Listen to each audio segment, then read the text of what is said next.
warahmatullahi wabarakatuh. Perkenalkan, saya Harum Saputri Zakia, izin menjelaskan tentang sejarah peradaban Islam pada masa Bani Abbasiyah. Pertama, Bani Abbasiyah ini adalah pemerintahan Islam yang berdiri setelah dinasti Bani Umayyah hancur. Nama Abbasiyah diambil dari paman Nabi Muhammad SAW, yaitu Abbas bin Abdul Muthalib, sebagai penghormatan kepada beliau dari anak dan cucunya karena berhasil membangun pemerintahan Islam, yaitu Daulah Abbasiyah. Penggagas pertama berdirinya dinasti ini adalah Ali bin Abdullah bin Abbas bin Abdul Muthalib bin Abdi Manaf bin Hashim. Ia terkenal sebagai seorang yang royal dan bersahabat dengan Bani Umayyah. Ia tidak menuntut apa-apa untuk dirinya sendiri, serta lebih gemar bersuhud dan beribadah. Khalifah Al-Walid bin Abdul Malik dari Bani Umayyah menganugerahkan kepadanya negeri Hamimah di Syam. Menganugerahkan kepadanya negeri Hamimah di Syam ini awalnya negeri yang aman, tentram, dan tenang.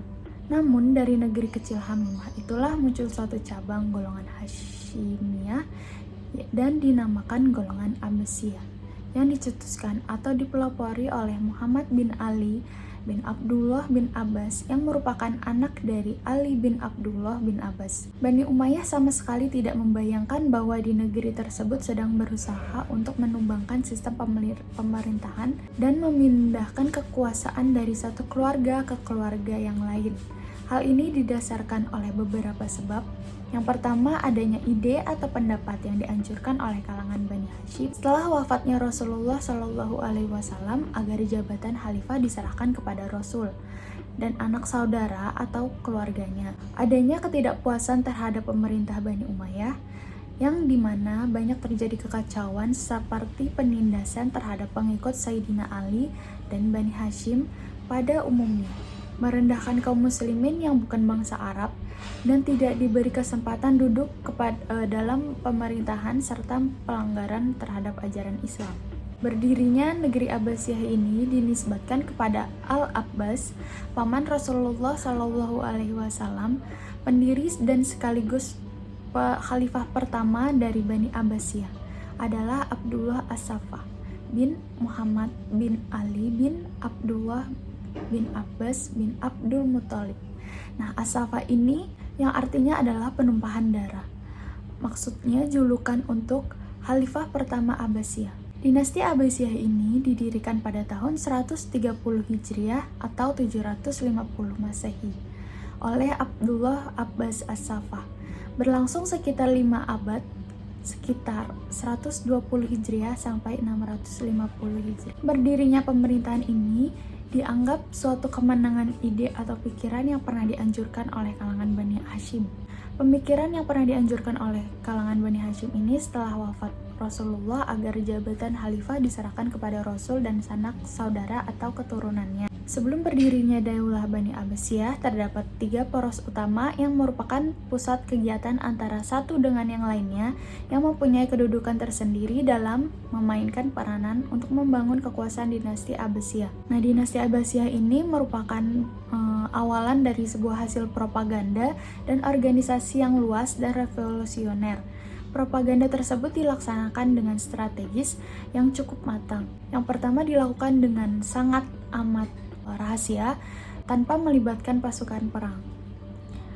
Mereka berdakwah atas nama Abbasiyah sambil berdagang, mengunjungi tempat yang jauh, dan dalam kesempatan menunaikan ibadah haji di Mekah. Yang kedua adalah menggabungkan para pengikut dari Abu Muslim Al-Khurasani dengan pengikut Abbasiyah. Dua kekuatan inilah yang berdiri atas nama Abbasiyah yang sudah menggunakan kekuatan bersenjata untuk melawan kekuatan Bani Umayyah. Khalifah terakhir Bani Umayyah yaitu Marwan bin Muhammad, yang sebenarnya telah mencegah terjadi gerakan untuk mendirikan Bani Abbasiyah yang dipimpin oleh Imam Ibrahim, dan berhasil ditangkap dan dipenjarakan sampai akhirnya dieksekusi mati oleh Khalifah Marwan. Sistem pemerintahan Bani Abbasiyah, yaitu Kekhalifahan Bani Abbasiyah, bertumpu pada banyak sistem yang pernah dipraktikkan oleh bangsa-bangsa sebelumnya, baik yang muslim maupun non-muslim.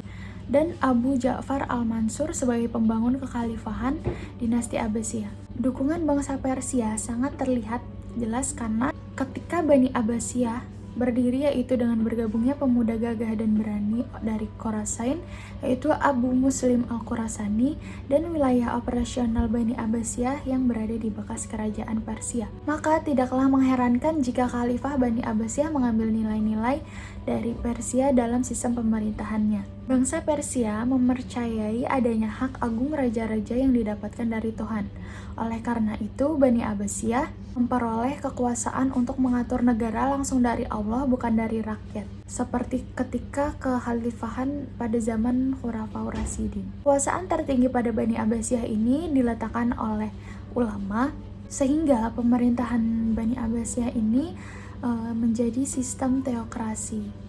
Namun hal pengangkatan putra mahkota Bani Abbasiyah meniru sistem yang dilaksanakan oleh Bani Umayyah, yakni menetapkan 2 orang putra sebagai pengganti pendahulunya yang berakibat fatal karena dapat menimbulkan konflik dan pertikaian antar putra mahkota. Nah, politik Bani Abbasiyah ini yang pertama dijalankan oleh Daulah Abbasiyah I, yaitu para khalifah tetap dari keturunan Arab murni, sementara para menteri, gubernur, dan jajaran lainnya diangkat dari golongan Malawi dan Persia.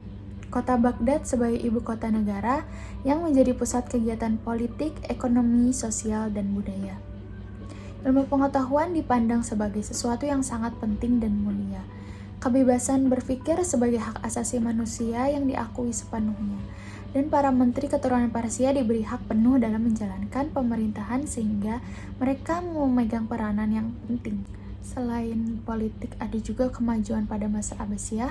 Masa ini adalah keemasan atau masa kejayaan umat Islam sebagai pusat dunia dalam berbagai aspek peradaban.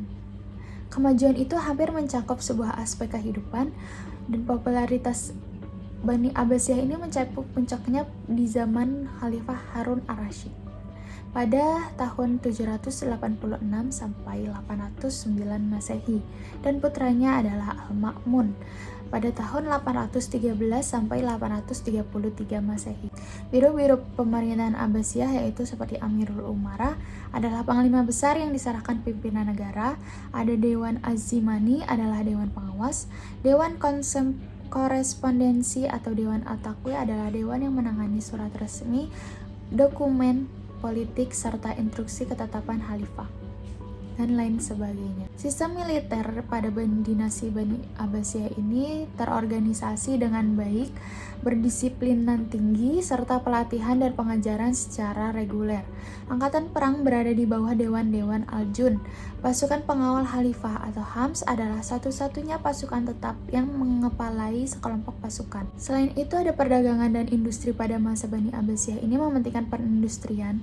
Dinasti ini menyerukan kepada rakyat untuk membangun industri, dan para pemerintahan juga menggunakan sumber kekayaan negara dari hasil tambang untuk membangun industri.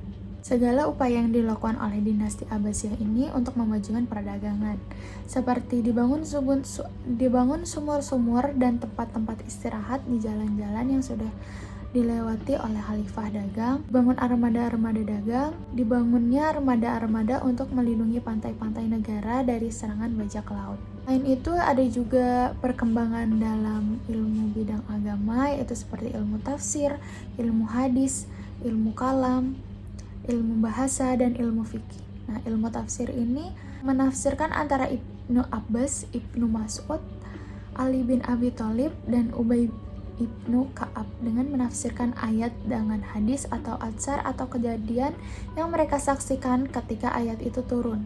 Cara menafsirkannya ada 2 macam, yaitu dari tafsir bil al-masur, yaitu memikirkan Al-Quran dengan hadis Nabi, dan tafsir bir arai, yaitu menafsirkan Al-Quran dengan mempergunakan akal. Juga ilmu kalam, yaitu ilmu teologi, adalah mengenai dosa, pahala, surga dan neraka, serta perdebatan mengenai ketuhanan dan tauhid.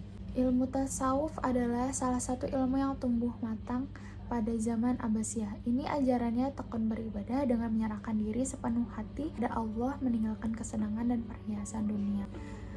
Selain itu juga ada perkembangan dalam bidang umum, yaitu seperti ilmu filsafat, ilmu kedokteran, ilmu fisika dan matematika, ilmu astronomi, dan ilmu sejarah dan geografi. Pemunduran dinasti Abbasiyah ini ada faktor intern dan ekstern. Intern adalah salah satunya kemewahan hidup di kalangan penguasa, yaitu kemajuan besar yang dicapai oleh dinasti Abbasiyah pada periode pertama telah mendorong para penguasa untuk hidup mewah, bahkan cenderung mencolok serta setiap khalifah cenderung ingin lebih hidup mewah daripada pendahulunya. Perebutan kekuasaan antara keluarga Bani Abbasiyah. Perebutan ini dimulai sejak masa Al-Ma'mun dan Al-Amin.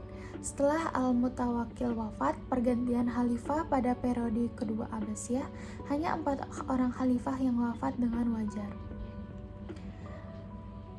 Ada konflik keagamaan karena pengikut Muawiyah, Syiah, dan Khawarij, dan ketiga kelompok ini senantiasa berebut pengaruh. Dan faktor eksternnya banyak pemberontakan, dominasi bangsa Turki, dan dominasi bangsa Persia.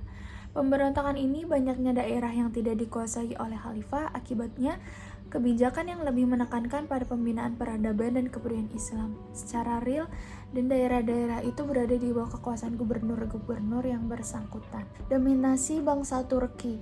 Nah, sejak abad ke-9, kekuatan militer Abbasiyah ini mulai mengalami kemunduran. Sebagai gantinya, para penguasa Abbasiyah memperkerjakan orang-orang profesional di bidang kemiliteran, khususnya tentara Turki. Akibatnya, tentara Turki berhasil merebut kekuasaan mereka walaupun khalifah masih dipegang oleh Bani Abbas. Sebab-sebab kehancuran Bani Abbasiyah juga ada faktor intern dan eksternnya.